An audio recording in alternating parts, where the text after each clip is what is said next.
45 running जाबाय आंना 40 बोसोर हाबबाय बारबाय दोनदों नोंसोरो आंनि फिसानि समानबो ना दिनै नोंसोरनि सिगाङाव इसोरनि गाहाम बाथ्रा आङो गुसुङै बुंगोन खिन्थु माब्लाबा गुसुङै बुंगौ सानब्लाबो गोलाव जायो जोंनिया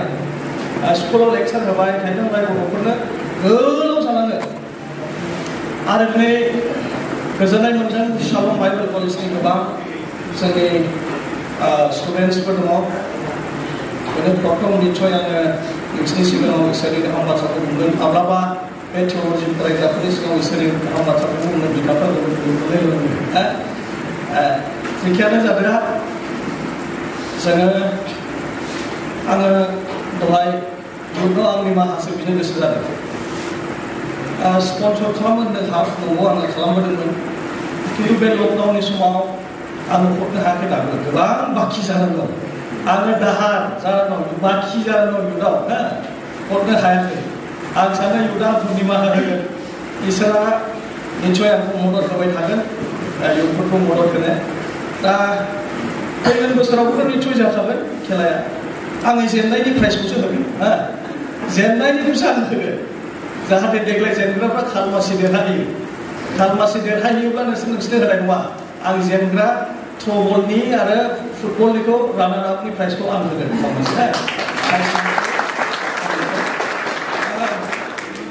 दिनै आङो गोलावथार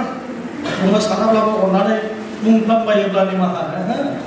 आरो बांद्राय मोनोब्ला हामजायाखै बायदि मोनोब्ला ओरै आखाइ थिखांनो दं जायखिया जागोन हामबाय होननांलाया आरोखि ओरै खालामब्लानो आं बुजिगोन आङो 25 to 30 minutes आङो लानो थाखाय हास्थायगोन आङो दिनै इसोरनि गाहाम बाथ्राखौ ज'ननि लिरनाय 1 John chapter 2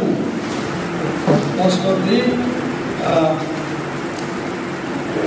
आंनि मेगनाबो बारा नुलाय लांलिया 15निफ्राय 17 1 Johnनि लिरनाय 2:15निफ्राय 17 आङो बेखौ फरायनि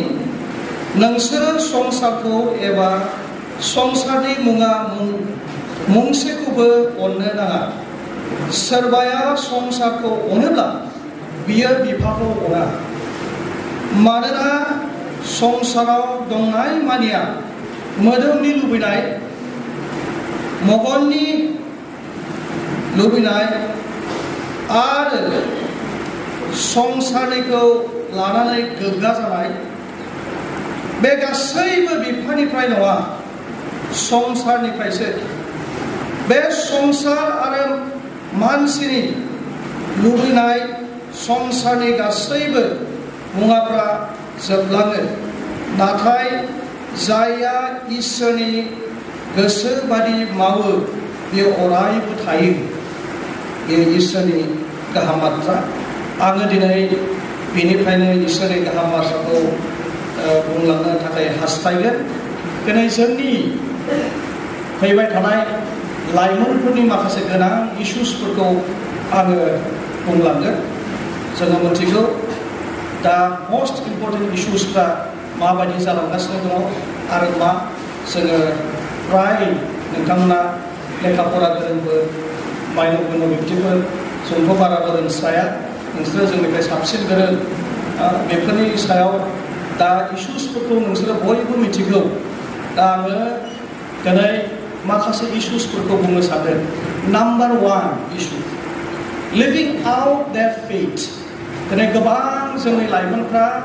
जोङो इसोरखौ फोथायनायनिफ्राय जानगाराव थानायखौ जोङो नुनो मोनो एक नाम्बार जोङो इसोरा जोंखौ जेब्लायबो कलसियानि 2:7 जोंनि फोथायनायखौ जेब्लायबो गोथौ रोदा सुनो थाखाय जोंखौ इसोरनि गाहाम बाथ्राया बिथोन होदों कलसियान chapter 2 verse 7 कलसियानि 2:7 जेब्ला जोङो प्रभु जिसु ख्रिस्टनियाव गोगोमै रोदा सुगोन अब्लासो जोंखौ खुनु जेबो मुवाफ्रा संसारनि मुवाफ्रा दहाय आं जे बाइबेलाव फरायबायना गोसोनि हाबिला मेगननि लुबैनाय बेफोरो जोंखौ इसोरनिफ्राय गोजानाव दोननो हानाय नङा। जेब्ला जोङो नायो बाइबेलाव जोङो जेब्ला नायो दानियेलनि 3 आरो 4 जोङो बेयाव माखासे जोहोलावफोरखौ नुनो मोनो। माखासे जोहोलावफोरखौ जोङो बेयाव नुनो मोनो। बिसोरखौ गावसोरनि बिफा इसोरखौ फोथायनायनिफ्राय माबोरै गोजानाव दोननो हागोन बेखौ खायदा खालामनानै बेयाव जेनाखि नबुकदनेस्वर राजा बियो माबायदि गावनि एडभाइजारफोरनि गेजेरजों मा खालामदोंमोन जोङो बेयाव मिथिगौ। नाथाय बे सैताननि बोलोआ माब्लाबाबो बिसोरखौ इसोरनिफ्राय गोजानाव दोननो हायाखै। माब्लाबाबो गोजानाव दोननो हायाखै। बिसोरो इसोरनियाव जेब्लायबो नांथाबना थादोंमोन। बेखायनो दिनै आं खावलायो अनजाग्राफोर, बे संसाराव जोङो जेब्ला नायो, जेब्ला जोङो संसारजों गोरोबो, अब्ला जोङो फोरबोनिफ्राय आनज्रायनो थाखाय जोबोद हांथुवा जायो। बेवहाय मेथाइ खननानै थांबाय, नोंसोरो संसारजों दाग्रोबना नाय मोनसे मेथाइ खननानै थांबाय। आङो सानो निस्सय बेयाव नुजाफैनाय दिनै बेयाव उपस्थित जानाय लाइमोनफ्रा गासिबो मोजां लाइमोनफोरसो। आं दिनै सारमोनखौ एसे भुलसो लाबोबाय नामा सानबाय आरोखि। आङो नोजोर होबाय बेयाव दिनै नुजाफैनाय लाइमोनफ्रा गासिबो फ्रायानो मोजां लाइमोनफोर, इसोरखौ गिग्रा लाइमोनफोर। बेयाव दिनै गासैबो संसार मानिनि समायना रमायनाफ्रा इभिल्स, सैतान, इसोरनिफ्राय नङा। सैताना जोंखौ माबोरै इसोरनिफ्राय गोजानाव दोननो हायो, फोथायनायनिफ्राय माबोरै आनज्रायहोनो हायो, बेखौल' जेब्लायबो दिनै खाबु लाबाय थायो अनजाग्राफोर। बेखायनो आं खावलायदों दिनै लाइमोनफोर, अनजाग्रा लाइमोनफोर, आंनि फिसाफोर, जेब्लायबो फोरबोनियाव रोदा सुदो। कल'सियानि 2:7 बुंनाय बायदि। Number 2, influence of social media and modern technology. Fry mobile आरो बै सासे बिहादया माने खेबगासिनो दङ। आं सम सम सानगारोसो आं लेक्साराव दङ खेबथ'सानो नो problem. Influence of social media and modern technology. गोबां दिनै जोंनि लाइमोनफ्रा मबाइलनि गेजेरजों फाग्ला फाग्लि जानायफोरखौ जोङो नुनो मोनो। आं गोसोआव जोबोद दुखु मोनदों। आङो सासे फोरोंगिरि जानायलाय बावैसोनि सिगां सासे गथ', बे गथ'आ देग्लाय क्लास 10 मोन आरो बे गथ'आ 100% फार्स्ट डिभिजन जादोंमोन। एकदम श्योर फार्स्ट डिभिजन मोन। दाख्लै फुजा बन्द'आव मा जाबाय, बे गथ'आ गावनि मोजां मोननाय जास्ट फुजा बन्द' माखासे दिननि गेजेरावनो गावनि मोजां मोननाय सेंग्राजोंल' थाङो। बर' नङा अबसे, आदिबासिमोन। आङो ग्रोब फन खालामहरदों आरो बिनि बिमानो, ओइ मादै, बायद' होननानै, बायद' नोंनि फिसाजोआ माथो दाबो स्कुलाव नुजाफैयाखै? बे बुंबाय हाबसनहैबाय, सेस खोथा जोब्बाय, क्लास 10। मानो? ओइ सार खालि मबाइल दिखि थाखे, मबाइल नायबाय थायो, मबाइलजोंल' खालि मबाइल सार ब्लग खासनहैबाय। लिंहराखै, लिंहैदोंमोन, लिंहैनायालाय मा जाबाय, आङो फैखाबाय, आं थांले, खोथा जोब्बाय। फार्स्ट डिभिजन थांग्रा गथ'मोन, जास्ट फिउ डेज, माखासे दिननि थाखायल' न'आव सफैनायावनो, न'आव सुटियाव थानायावनो हाबा जानो थाखाय बिराद बिखा खांबाय गोसोआ। अनु बेलावफोरावबो जोङो मिथियामोन जे बेहा मोजां मोनहैदोंमोन।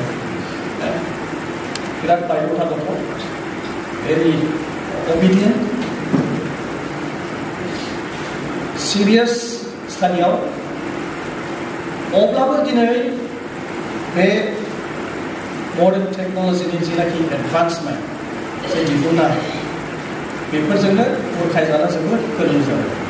सेंग्रायालाय बेसेबांथ' फरायनाय सेंग्रा नाय ना बेसेबां मिथिगौ अलप फरिसे अलप माने बेसेबांथो जाबावनो निसय 5, 6, 7 that means बेनि जिनाखि फिउचारनि जिनाखि थांखि दङमोन बे मबाइलनि गेजेरजोंनो दिनै गोदाव सोराव जानायखौ नुनो मोनबाय बर्थमान जोंनि हले जोब्बायहा जों गोदाव सोराव जानाया जोब्बाय जोंनि समा जोब्बाय अब्लाबो माब्लाबा दिनै जोंनि गामि ओनसोलफोराव जोंनि ख्रिस्टियान मानसिफ्राबो मालाबा उमुखा सानै गथ' गोनांखौ लाखाबाय नोलै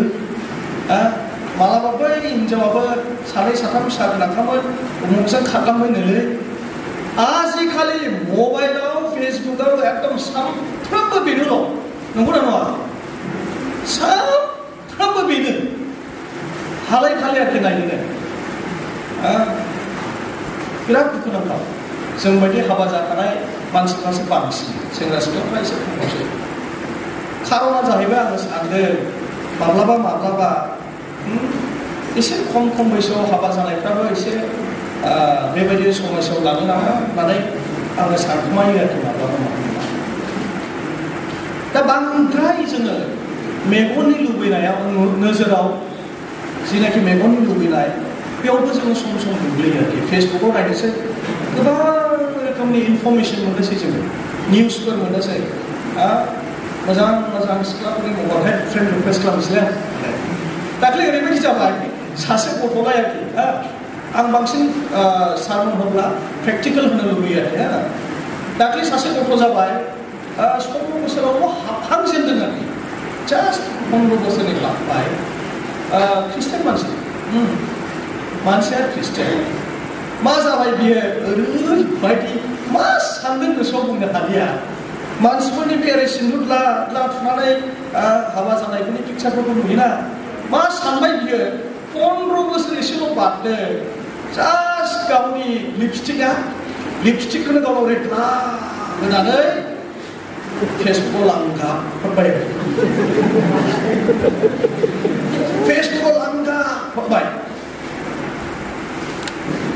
एकदम आसरित मोनबाय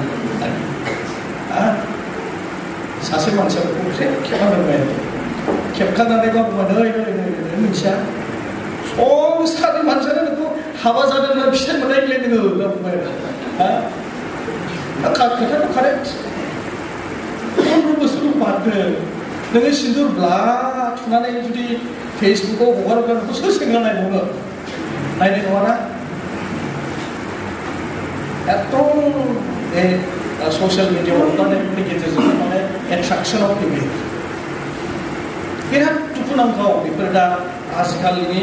जोंनि लाइमोनफोरनि गेजेराव बेफोर एकदम साभाबिक बेखायनो जोङो साबधान जानांगौ जेब्लायबो जोंखौ बे संसारनि जे बिहेभियारफोर संसारनि आखुथायफोर बेनिफ्राय जोंखौ जेब्लायबो गोजानाव जानो थिनखादों रमारिफोरनि लिरख'नाय लाइजाम 12 आरो 2 आव बहाय मेथाइ खनना थांनायफोर जोंखौ जेब्लायबो गोजानाव जानो थिनदों आरो जिउआव जोंखौ गोदान जानो थाखाय जेब्लायबो इसोरनि बाथ्राया जोंखौ फोरोंदों अनजाग्रा फिसाफोर आङो गोबांथार बाथ्रा बुंनो थाङा दिनै जोङो ससियेल मिडियाफ्राव जेब्ला हाबगोन जेब्ला जोङो मबाइलफोरखौ इउज खालामगोन अननानै जोङो जेब्लायबो साबधानै बाहायनि नङाबा नोंसिनि गोसोफ्राबो गोलांजागोना उरां फारां जायो समाव मान्दार बिबार बारनाय समाव गोसोफ्रा उरां फारां जायो बे जायफोरनाखि गुबुनाव हाबा मावनाय खामानि मावनो थानाय मानसिफ्राबो मा जायो जाय गहां बेयाव जोंनि एनुवेल कनफारेन्स जाब्ला माब्ला दोनखारनाय लानो मोनो बेखौसो नायो आरोखि उरां फारां जायो बे ससियेल मिडियाफ्रावबो समाव गोसोफ्रा हमथानो हाया उरां फारां जायो बेखायनो अनजाग्रा फिसाफोर एकदम जोङो जेब्लायबो हमथानो हास्थायनो जोंनि गोसोफोरखौ नङाब्ला गोसोफ्रा उरायलांगोन जाहा थाहा गोसोफोरखौ दाहो आङो आंनि सात्रफोरखौ बुङो क्लास 9, 10 बिसेसके आङो माब्लाबा शनिबार रबिबार क्लास 10 शनिबार क्लास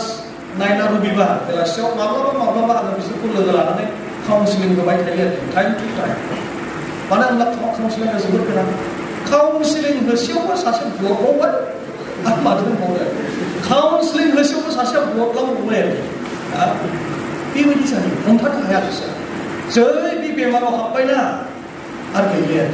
दा प्रग्रामथा दहायसो रायज्लायदोंमोन जों बेयाव एसे सेंग्राफोरखौ कचिं होनायनि होदोंमोन आरो बेयावहाय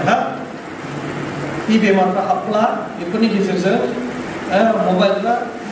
3टा 4टाफ्रावनो ख्रें होब्ला बबेहाय गानो उन्दुनो ओंखारनायाव बहा खारखो बहाय थांखो आन्दाज मोनलायनाय नङा दा बेफोरनि थाखायनो गोसोखौ जोङो हमथानो गोनां बे ससियेल मिडियाफोरजों जोङो बुरखाय जानो नाङा जाबाय नङाब्ला दानदेनगोन बेवहाय दे सोर जोहोलावफ्रा नोंसोरो अन्थाइ देनानै सोर देनां नोंसिनि हिन्जावफोरखौ फिसिनो हागोन खाथियावसो बाला अन्थाइ सालिनानै हाल एवनानै हायो सोरबा आजिखालिनि सेंग्राफ्रा हाया सिख्लाफ्रा सासे दाउ अमा फिसिनानै सि दानानै आंनि फिसाफोरखौ फोरोंगोन होननानै बुंनो हायो दे आखाइ थिखांनानै सिथ' दानो रोंखाले रोङाना आंथ' मा बुंबावनो रोंलिया आंनि न'खरावबो दंखायो सि दानो रोंखाले आरो मालायनि मोजां समायना बिबार गोनां समायना रमायना दानायफोरखौसो दानसाबबायनानै समायनोसै जोंनि फिसाफ्रा दा गथिखायनो too much influence जानो नाङा जों बांद्राय जोङो ससियेल मिडियाफ्राव नांथाबनानै थानो नाङा मडार्न टेक्न'लजिफ्राव जोङो बांद्राय नाङिनिबो जोङो थानो नाङा जोङो बहुद मोनथिबाय जों नैबे लकडाउननि समाव आङो आंनि स्कुलाव अनलाइन क्लास होआखै अनलि क्लास 10 जोङो मेटेरियेल्स होबाय अनलाइनाव ग्रुप दङ न' दाउट आङो गार्जेनफोरखौ वार्निं होयो माब्लाबाबो नोंसोरो मबाइल बायनानै दाहोना अब्लाबो फिसाफ्रा सम गासिबो स्कुलावनो अनलाइन नालाय मबाइल बायना होनांगौ नुसोगारदों जोङो दिनै मबाइलफ्राव फेसबुकफ्राव क्लास 9, 10 फरायग्राफ्रा मबाइल मोनैनि सुइसाइड जानायखौ जों नुनो मोनदों ओरैबायदि मबाइल बायनाय आबाद खुला जोंनि फिसाफोरनिफ्राय लानानै जोंनि फिसाफोरखौ लाफानानै एकदम उन्दै आजिखालिनि गथ'फ्रा खालि मेगना फारसेजों आखाइफ्रा रिलु आरो जोंथ' गियोसो जोंनि फिसाफ्रा मा जाहैबावगोन बुंनोनो हाबावलिया बुंनोनो हालिया टु माच जाबाय बांद्रायबाय ससियेल मिडियाफ्राव थांनाया गेम गेलेनायफ्रा माब्लाबा बै मा गेम मोनलाय पाबजि ना मा होनो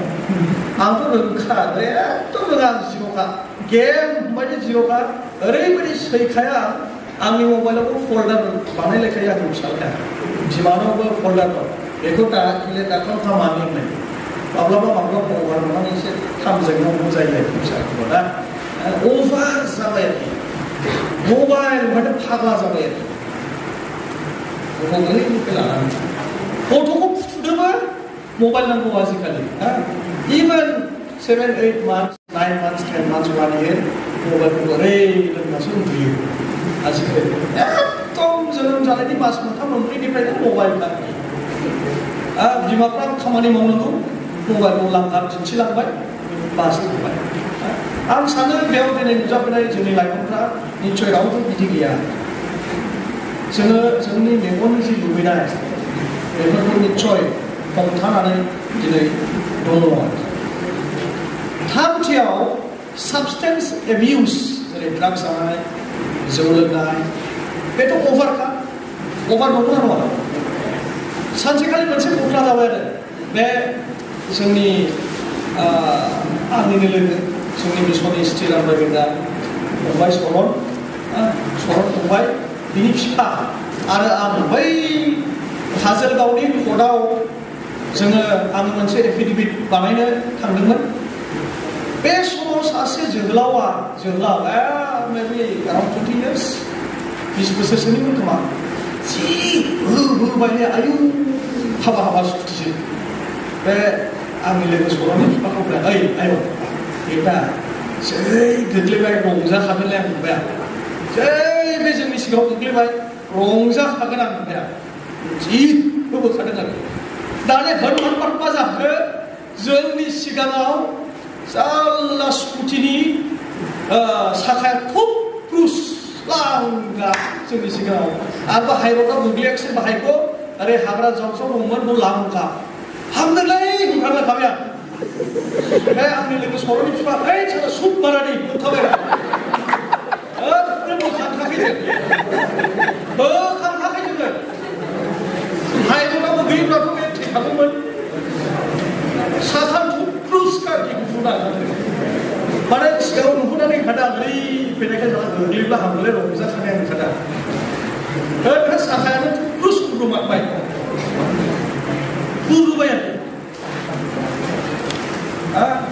माब्लाबा गोसोखांनांगौ जायो जोंनि बर'नि दाख्लै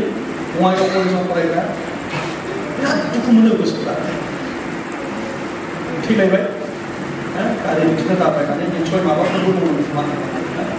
आरो दाख्लैथ' बयबो नुदों अन्थाइ बारिनायखौ मा जानो थैखौ मिथिलिया देखायनो लुबैयोथ' एकदम साथाम जाबनायनि स्कुटिया थबस' खालामोन दां ने बयबो फेसबुकाव नुदों दा स्कुटिया थबस'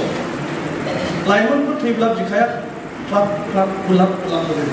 अन्नाय थैयो जोंनि फिसाफ्रा अनासारि बिनासारि थैनायखौ नुब्ला जोबोद दुखु मोनो बांसिन एक्सिडेन्ट जानानै थैग्राफ्रा मा होनो लोंनाय जानाय सोबनाय निसायाव थानायावनो बिसोरो माने एक्सिडेन्ट जानानै थैलाङो आङो जेब्ला सेमोन बेयाव लवार आसामाव गुबुन मानसिफोरजों आङो थाफानो गोनां जादोंमोन बे समाव आं नुदों आरोखि 7 लाइमोनफोर 20निफ्राय 25 बोसोरसिम लांगाब खाथि जोंनि साइडनिबो सासे लांगाब थैखादोंमोन एक्सिडेन्ट जानानै ओमफ्राय सासेखौ सोंखांदों आं सासे मानसिनाव बे माबोरै थैखोब्रा फंबाय होननानै बुजिनो मोनलै मानसिया एसे ओरैमोन दा ड्राग्स फाननो मोनो ड्राग्स जायो मोनो जौ लोंनो मोनो ओमफ्राय बे आथिंबो बायाखै आखाइबो बायाखैब्रा माबोरै थैखो बारा दुलुनला गैया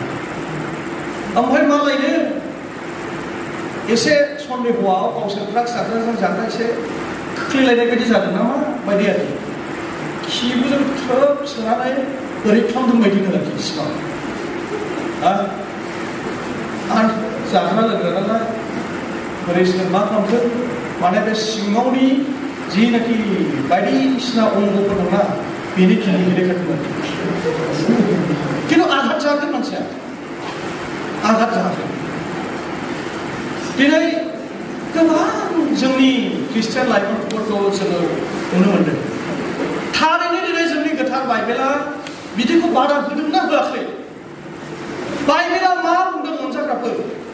बोसोन बिजाबनि 21 पदआव मा खालामो जोङो जेब्लानाखि लोङो सोबो जायो गाज्रि बाथ्राफोर जोङो बुङो बुलाय सोलाय नांलाय खमलायावबो लाङो गोबां साइड इफेक्ट दङ दाव आरो मा खालामबावो जोंखौ मुर्ख खालामो लोंनाय जानाय सोबनाय बे इसोरनि गाहाम बाथ्रानि बुङा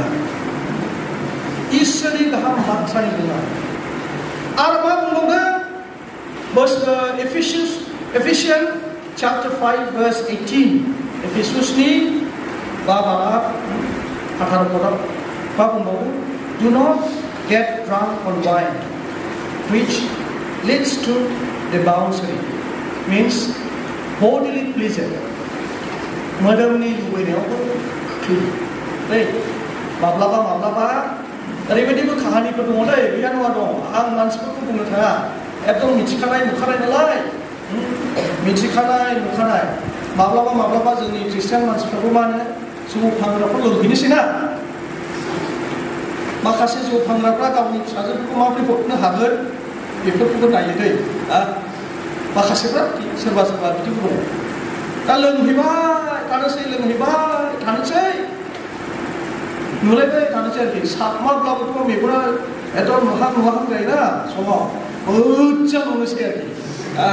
मालाबा बे जौ फानग्रानि फिसाजोफोरखौ लानानै थांलायनोसै माने एकदम मोदोमनि लुबैनायखौबो समाव एसे दस्रा महराव लाङो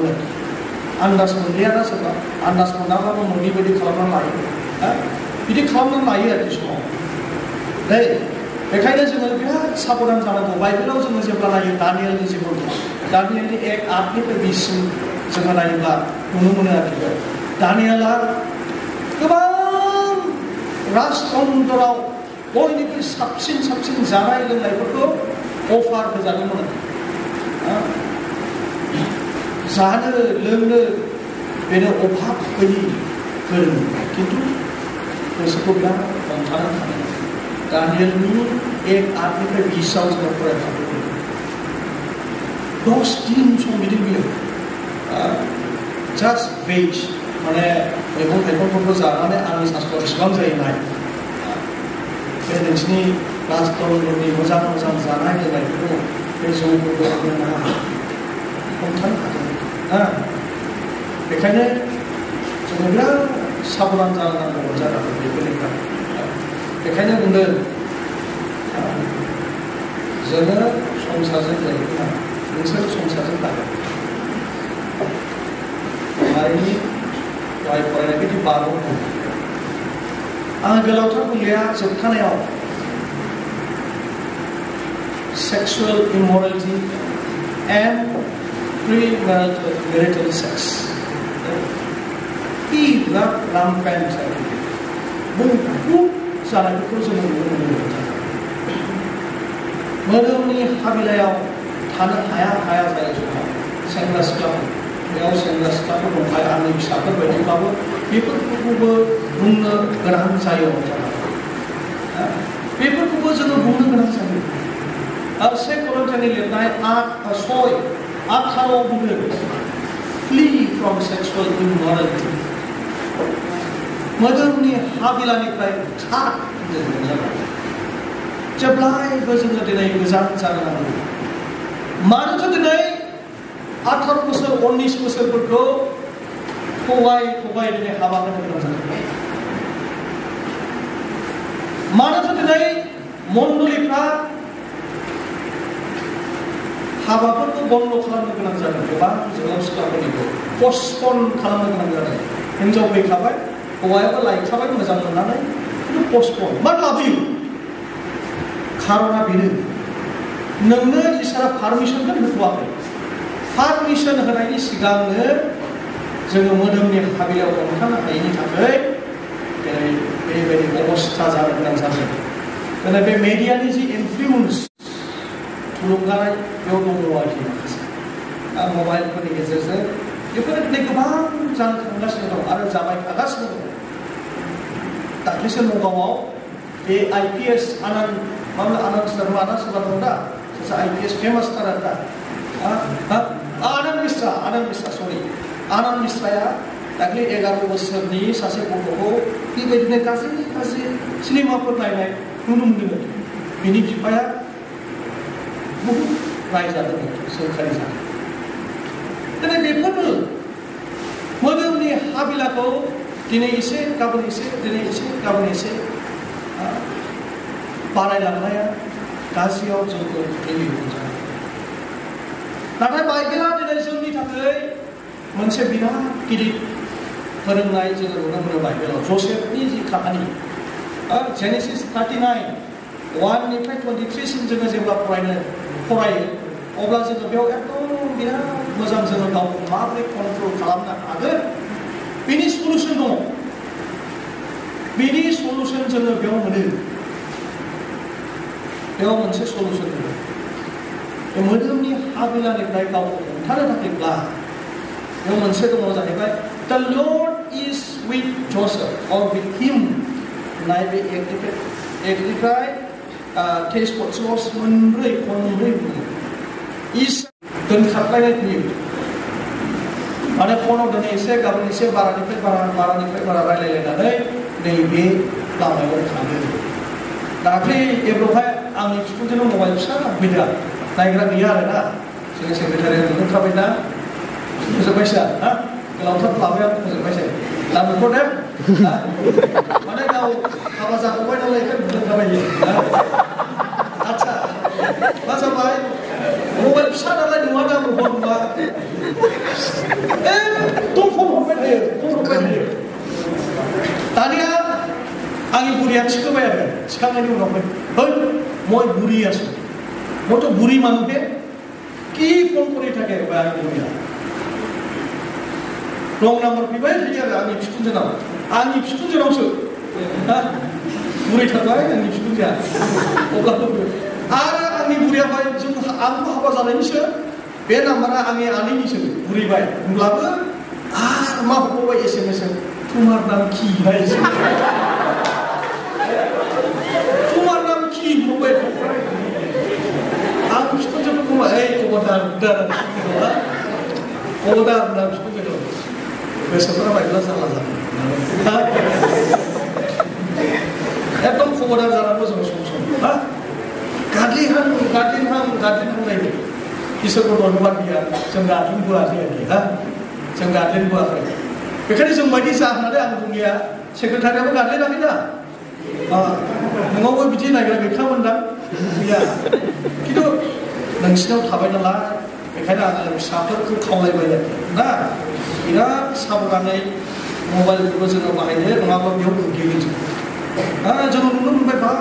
मालाबा ओरैबायदि गोदै मबाइलफ्राव मोनसे जायगानि काहानि खिथानोसै आं मोननैसो काहानि खिथानो दै मा जाबाय हेल' होनलायबाय ना आङो साहा बागाननि एसिस्टेन्ट मेनेजार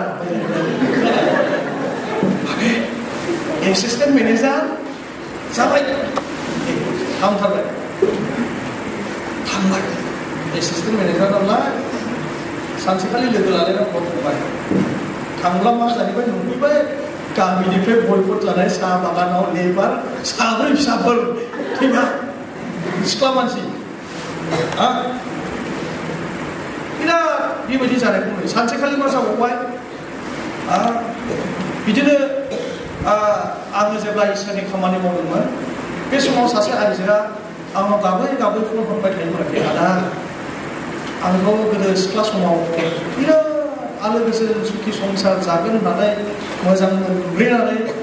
फागाव गोग्लैनानै हाबा लालायबाय असान्थि जाबाय दानिया आदा फ्राथाव खावलायहरबाय थायो आंबोथ' बिराद साबधान जाखायोमोन आंबोथ' बिराद मोजां मोना नायनो दा मोजां मोनांलाय आंलाय दाबो मोजां दा एसे बिराद मोजां मोनदों आं जोंलाव समाव बिराद साबधान थायोमोन आं माने बिदि उदै गिदिर नङामोन नालाय एकदम जेंग्रेंमोन आरोखि जेब्लायबो साबधान जानांगौ आङो बेखौ बिराद बुजायदोंमोन बे आइजोखौ उनाव जिसुखौ नाजावफिनखोना नाजावफिनदिया मिथिलिया ख्रिस्टान मानसिमोन खिन्थु बिनि बिहाव बिखुनजोआ गावनि फिसालानि गथ'नि थाखाय जिसुखौ नाजावफिनदो होननानै पारमिसन होखाबायमोन आरोखि ना पारमिसन होबायमोन दा नाजावफिनाखै आं खबर लायाखै बिराद गोबावनि सम 2007-8 सननि बिराद गोबाव आं खाबायना आं फरायबायना बे समाव एकदम जोलावखा बिराद जोलाव दा गथिखे गोग्लैनो हालुवाथार बे समाव गोग्लैनो हालुवा बिराद समायना बिबारफोर बायदि नुसै बेफोर बिबारफ्रासो जों आजिखालि सिख्लाफोरजों एकदम समायना हाबा जानाय सेंग्राफ्रा एसेल' फाग्ला जाखायो सेंग्राफ्रा एसेल' फाग्ला जायो बेखायनो हमजानांगौ खिन्थु इसोरा जेब्ला नोंसोरजों लोगोसे थागोन अब्लासो जागोन सलुसना मा जोङो बाइबेलखौ जेब्ला फरायो गितफोरनि 119:9 जेब्ला जोङो फरायो बे समाव दायुदा बाथ्रा लिरदोंना बेयाव हाउ केन आ यां मेन कीप हिज लाइफ पियर सासे लाइमोना गावखौ माबोरै गोथारै लाखिनो हागोन एकमात्र राहायानो इसोरनि गाहाम बाथ्राल' दै जोंखौ गोथारथि लाखिनो हागोना एकमात्र इसोरनि गाहाम बाथ्राल' अनजाग्राफोर बेखायनो दायुदाबो बिराद मोजां जोहोलावमोन बै समफ्राव आनजादा बेनावबो गोग्लैयाखै नङा गोग्लैदों गावनि सानथ्रि गाहायनि हिनजावखौबो मेगननि आनज्लायनायाव आनज्लायनाय नुनायाव गावनि सानथ्रि गाहायनि हिनजावखौबो मोजां मोनगौ मिथियो आबो गोग्लैयोमोनसो ना दा बेखायनो दायुदा मा बुंदों 11 पदाव 119 11 पदाव I have hidden your word in my heart आङो नोंनि बाथ्राखौ आंनि गोसोआव दोनबाय होखोमानानै दोनबाय जाहाथे आङो नोंनि पाप जेंना दामावथों so that I do not sin against you मा एसे गोदै बाथ्रा जेब्ला इसोरनि गाहाम बाथ्राया जोंनि अन्तराव थागोन अनजाग्राफोर जेब्ला इसोरनि गाहाम बाथ्राया जोंनि अन्तराव थागोन अब्ला जोङो मा नायनांगौ मा जानांगौ मा लोंनांगौ माबोरै थाबायनांगौ बेखौ 105 पदाव बुंनाय बायदि गितफोरनि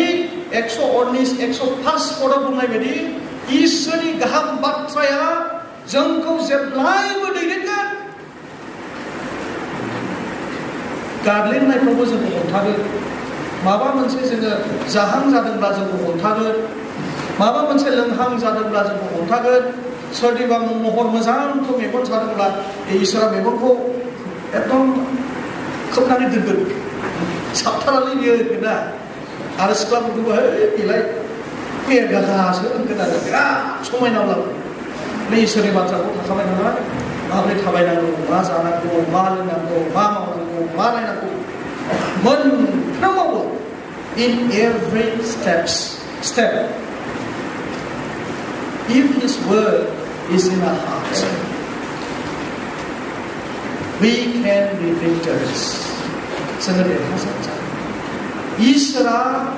जोंखौ देरहासार खालामगोन अनजाग्राफोर बेफोरनिफ्राय गोजानाव थाब्लासो जोङो बे संसाराव गोबां जोरगोन अनजाग्राफोर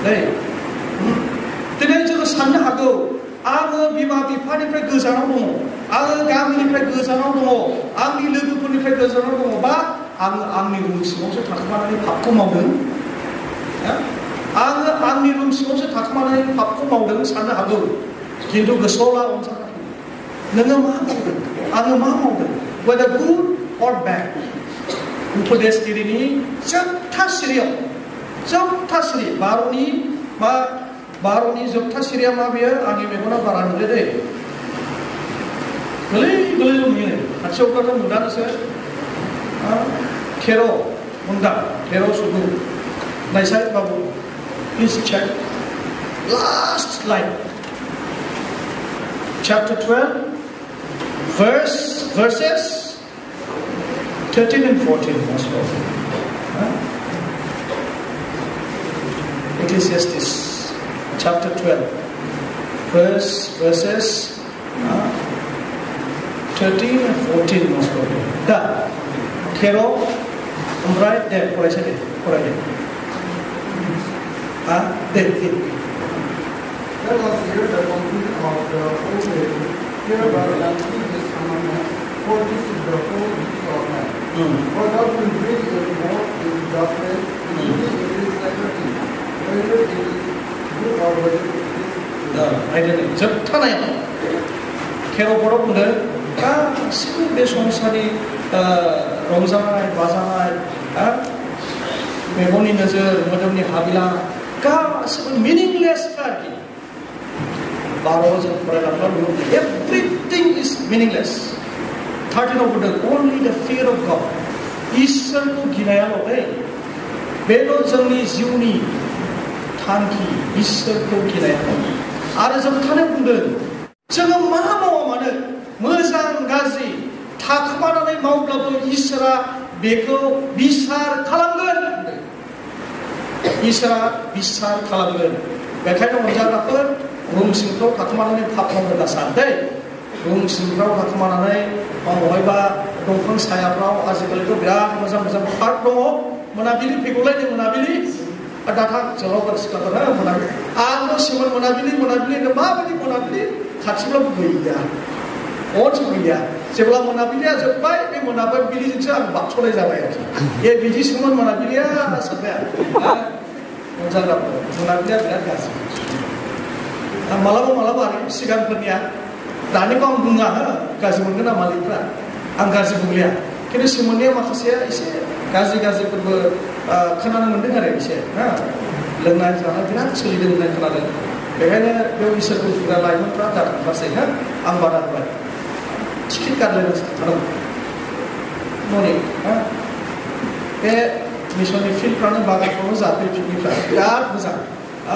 Suara para जोंनि मिसननि केम्पासफ्रावनो जाहाथे पिकनिकफ्रा बेसेबां रंजाबाजा ओंखायनो आं खावलायबाय जेब्लायबो गोसोआव लानो रंजाग्राफोर every secret things that you do नोङो गासैबो नोङो थाखोमानानै मावा मानो जोंनि मोजां गाज्रिखौ इसोरा सानसे बिसार खालामगोन बेखायनो रंजाग्राफोर जोङो बे गासैबो संसारनि हाबिलानिफ्राय जों थख' दोनोब्ला only